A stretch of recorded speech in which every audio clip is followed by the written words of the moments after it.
Bonjour madame, bonjour monsieur, bienvenue à nouveau dans votre rendez-vous avec l'immobilier sur Canal Z. Parce qu'il permet de payer uniquement de l'intérêt pendant la durée du contrat, le prêt à terme fixe est intéressant au niveau de la mensualité que vous remboursez. Mais ne perdez pas de vue qu'il faudra aussi à un moment donné rembourser le capital emprunté. C'est un mécanisme un petit peu complexe. Il y a des risques qui y sont éventuellement liés. Nous allons développer tout cela avec notre invité aujourd'hui. C'est monsieur Désiré Godefroy, l'administrateur délégué de la société FINB. Monsieur Godefroy, bonjour. Bonjour. Alors, quels sont ces fameux mécanismes du prêt à terme fixe? Alors, la méthode de financement du crédit à terme fixe consiste à payer de l'intérêt pendant toute la durée du contrat et de rembourser le capital en une fois à l'échéance. Ça veut dire que l'on a une mensualité qui est constante et relativement faible si on la compare avec un taux traditionnel, avec un prêt traditionnel, je vais dire. Mais comment va-t-on reconstituer ce fameux capital? Quelles sont les méthodes de reconstitution ou de remboursement? Alors, la méthode de reconstitution, elle est variable. Le crédit à terme fixe, on arrive à échéance après 15, 20 ou 25 ans. Et à cette échéance, il va falloir trouver du capital pour rembourser son crédit. La somme empruntée. La somme empruntée. Donc, on peut hériter, on peut avoir de l'argent qui provient d'une succession, on peut réaliser la vente d'un bien immobilier, ou on peut encore se constituer un capital à terme via des véhicules juridiques d'assurance vie ou d'autres placements éventuels en termes de valeur mobilière, par exemple. Alors, vous parlez de véhicules juridiques, à quoi pensez-vous en particulier? Quand je parle de contrats de véhicules juridiques qui sont les plus souvent utilisés, je pense à, évidemment, l'assurance branche 21 et le type de véhicule juridique assurance vie branche 23. Alors, on va essayer de réexpliquer peut-être ces deux branches parce que là, on entre quand même dans une spécificité du monde financier. La branche 21, la branche 23, quelles sont-elles? Quelles sont les différences? Alors, la branche 21 est basée sur du capital garanti, donc le capital qu'on investit est garanti. Le taux d'intérêt peut être facultatif, c'est-à-dire qu'il peut être garanti ou ne pas l'être. Donc, ce qui signifie que l'on peut attendre dans ce genre d'investissement un rendement approximatif de l'ordre de 3 à 4% sur une durée long terme. Ce qui veut dire que, je dirais que pour reconstituer un crédit hypothécaire, eh bien, c'est peut-être pas le véhicule juridique que l'on va forcément utiliser, sauf pour des raisons fiscales ou successorales. Oui, parce que finalement, le taux est relativement proche du taux que l'on aurait pu emprunter.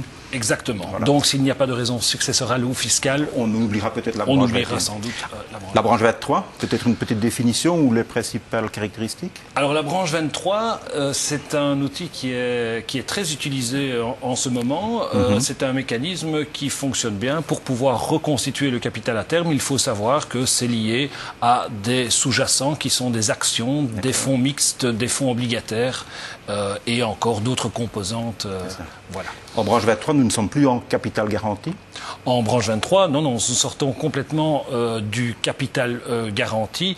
C'est lié, bien sûr, au rendement, au potentiel de performance des sous-jacents, des fonds qui constituent ce fonds d'investissement. D'accord. Donc ça signifie aussi que l'on s'engage peut-être dans une série de risques de ne pas reconstituer ce capital.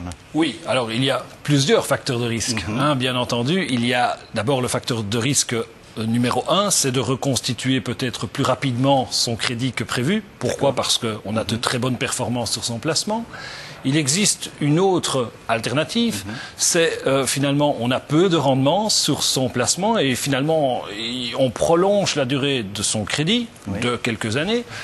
Mais alors, justement, deux conseils sont quand même très importants.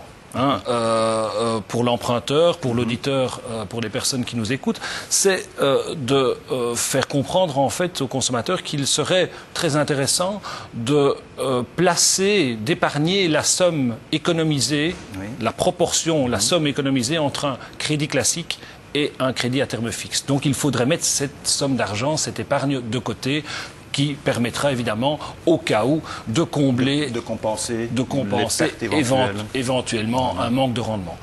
Le deuxième message que je voudrais faire passer dans ce système, dans ce genre de véhicule pour reconstituer un crédit, c'est qu'il faut utiliser un fonds qui a été configuré pour la reconstitution d'un crédit hypothécaire. Ne pas utiliser n'importe quel fonds pour reconstituer, sans doute pas un fonds d'action pur, un hedge fund, mais en tout cas un fonds qui a été constitué pour pouvoir reconstituer. Donc avec un minimum de sécurité. Voilà, par exemple, qui est composé de stop loss ou qui est composé de moyenne mobile. Bon, on rentre un petit peu dans la technique. Donc si je vous comprends bien, on est vraiment là dans un profil d'investisseur. On est là dans un profil d'investisseur, mais l'investisseur peut le faire pour une seconde résidence, pour un niveau de rapport, ou peut le faire également en connaissance de cause pour son bien propre. Alors si j'ai un peu de capital, je peux m'adresser chez vous et on peut régler ce genre de prêt hypothécaire. Oui, tout à fait. En général, on peut considérer qu'avec 20%, 20% du montant emprunté, si on dispose de 20% du montant emprunté, eh bien, il y a vraiment moyen de travailler dans cette voie-là. Parfait. Tout grand merci pour toutes ces explications. Au revoir, Monsieur de Godefroy. Merci beaucoup de votre Merci de nous avoir éclairés sur ce sujet. Merci aussi à vous de nous avoir suivis. Si vous avez encore des questions sur le sujet, vous nous les adressez à l'adresse mail imo-sur-z@canalz.be. Je vous retrouve mercredi. Merci de votre attention. À bientôt.